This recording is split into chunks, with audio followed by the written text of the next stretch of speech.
தமிழ் தேர் வந்து இது வரைக்கும் பவனி வந்துட்டு இருந்த தமிழ் தேரை இப்போ ராக்கெட் வேகத்தில் பறக்க வச்சிருக்காங்க இந்த வாரம். நான் வந்து கடந்த ஒரு 3 வாரங்களாக தான் 3-4 வாரம் இடையில வரல. அது வரைக்கும் ஒரு காவிரி மைதன் அவர்கள் கொஞ்சம் சொல்லிட்டு இருந்தாங்க. சரி, இனிமேல் வந்து தொடர்ந்து என்னுடைய பங்களிப்பை நான் செய்வேன் அப்படிங்கிறத நான் தெரிவிச்சுக்கிறேன். அழைத்த குரலுக்கு அன்பு காட்டி சென்னையிலிருந்து அலுமினிய பறவை ஏறி பறந்து வந்திருக்கும் பர்தா பறவை என்றுதான் நான் நினைத்தேன். அவர் பேச்சை கேட்கும்போது தான் தெரிந்தது ரொம்ப பவர்ஃபுல் பறவை என்று. உங்கள் வாழும் கலை பற்றி தங்களுடைய வசிய தமிழால் அனைவரையும் அசத்திய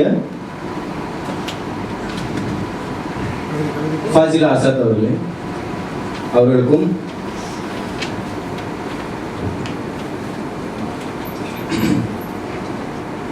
தமிழ் தேரில் தங்கி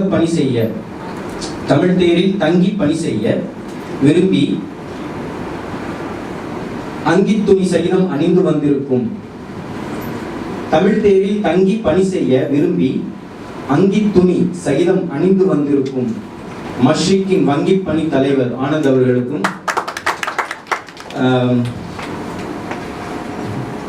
தலைவர் கோவிந்தராஜ் அவர்களுக்கும் எனது வணக்கத்தை சொல்லி என்னுடைய கவிதையை நான் ஆரம்பிக்கிறேன்.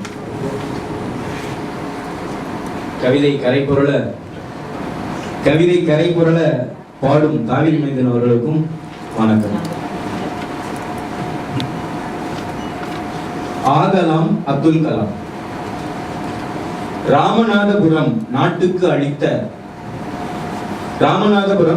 அளித்த ராக்கெட் விஞ்ஞானி, நாம நாடு முன்னேற நாளும் உழைத்த விஞ்ஞானி. எளிய குடும்பத்தில் இளையவராய் பிறந்து எளிஞாயிறு ஒளிரும் சிந்தனைகள் உள்ளத்தில் வளர்த்தார். ஒப்பற்ற திறத்தால் உயர்ந்தார். திடமான பாரதத்தை தீவிரமாய் பெறவே கனவு கண்டார். நம்மை காணச் சொன்னார். அறிவியல் இவருக்கு ஆதியில் சுவையில்லை. ஆனாலும் அறிவில் அப்துல் கலாமுக்கு பிரிதொரு நிகர் இல்லை. அணுசக்தியை தேசத்தின் உந்து சக்தி என்றார். தன் அனுபவத்தை பொன்மொழியாய் அலங்கரித்தார். வல்லரசில் முந்திய தேசம் அத்தனையும் முந்திச் செல்ல இந்திய தேசத்தை முடுக்கினார். வேள்வியாம் கேள்வியை வினவினால் குழந்தையும் விஞ்ஞானி ஆகலாம். கனவினால் லட்சியம் கைகூடும் என்றார் கலாம். வினவினால் குழந்தையும் விஞ்ஞானி ஆகலாம். கனவினால் லட்சியம் கைகூடும் என்றார் கலாம். நாவு கனை தொடுத்து இவர் நாற்காலி பிடிக்கவில்லை. அரசியல்வாதி நாவு கனை தொடுத்து இவர் நாற்காலி பிடிக்கவில்லை. ஏவு கனை தொடுத்து ஏறினார் அரியணை. நாட்டின் குடியரசு தலைவராய் கோலோச்சி பொற்காலம் விடியவே கனவு கண்ட விஞ்ஞானி அப்துல் கலாம். அறிவுசார் பெரியோரே, அனைவரையும் வேண்டுகிறேன். நெறியுடனும் லட்சியத்தின் வெறியுடனும் இளையோரை மனித பிறவியில் மகத்துவம் கண்ட விஞ்ஞானி கலாம். பணித்த லட்சியத்தில் பயணத்தை நீங்கள் தொடரச் சொல்லுங்கள். தேசத்தை வளமாக்கும் பொருட்டு வழிநடத்தி செல்லுங்கள்.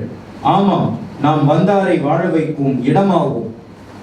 ஒற்றுமையால் ரதத்தை இழுத்துச் செல்லும் வடமாகும். வந்தாரை வாழ வைக்கும் இடமாகவும் ஒற்றுமையாய் ரதத்தை இழுத்து செல்லும் வடமாகும். அங்கே உருவாகலாம் 100 அப்துல் கலாம். நன்றி.